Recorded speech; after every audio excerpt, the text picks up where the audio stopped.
My name is Josh Holland, and I am an English teacher here at the United World College USA. And last 2 years are my first 2 years doing IB language and literature. And there are definitely some things I would do differently, and will do differently in the next 2 year cycle. And I think maybe there's some things I can say that will help another new teacher or other teachers in terms of their professional development or in a form of sharing. So, as is probably the case in many IB schools, the United World College USA has a lot of second language learners who are good enough at English that they end up in English A, standard level or higher level. And so one of the things that I just spent some time getting some feedback from my classes, and one of the things that they were really clear about is that smaller bite-sized assignments in the first year would help especially the language learners develop a sense of what I think is good writing and what just basically repetitive practice. They were really careful to note that they really like the longer assignments too, but I would make a distinct difference between year one and year two in that arc. So that's number one. Number two, I went through the course companion and basically took out every single one of the bolded words, the vocabulary words the IB would like you to use. And I made a sheet of them all and then made the students go on a scavenger hunt. It's kind of a boring elementary thing to do, but what happens when you get all of those defined properly is that you have a functional vocabulary list that they can then deploy in the IB tests and on their written task rationales and on the reflection forms for the FOAs, for their oral activities, so that they are basically meshing with the IB vocabulary. Some of the IB vocabulary words are a little clunky and some of them are excellent. And so I found it very useful, and they feel like they're acquiring a new piece of their lexicon when it comes to being able to do literary critical theory and so on. So I would definitely deploy that list much earlier, like maybe the first 2 or 3 weeks, and then just use it so much that it just became second nature. So you actually have to remind people to do it by the time they got to the test. Register is a big deal in the International Baccalaureate Language and Lit program, and so meaning message, medium, and audience as a tripartite concept is fine, but what's really important is that they are able to think of them as systems, a system with three sort of interwoven parts, not as discrete parts.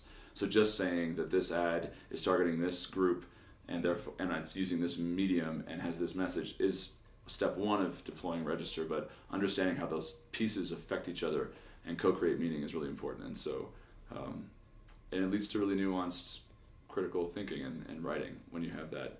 And I would do that definition early because it's such a big part of the language and lit program.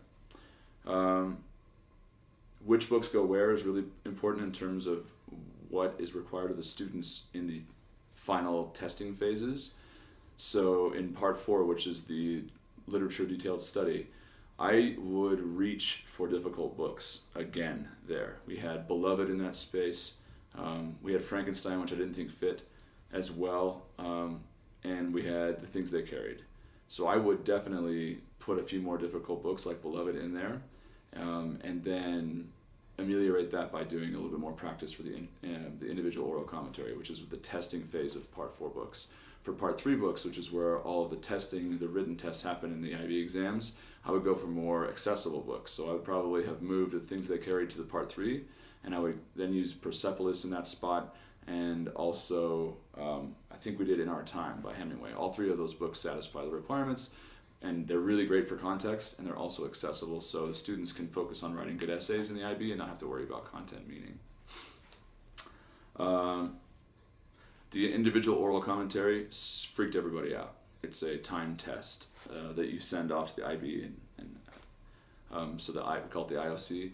I would do an IOC, instead of doing a written final for semester 3, we have 4 semesters, I would do an IOC final, so they get the sense of what it feels like to fill 10 minutes, as opposed to just being freaked out and practicing with each other and then just doing an IOC.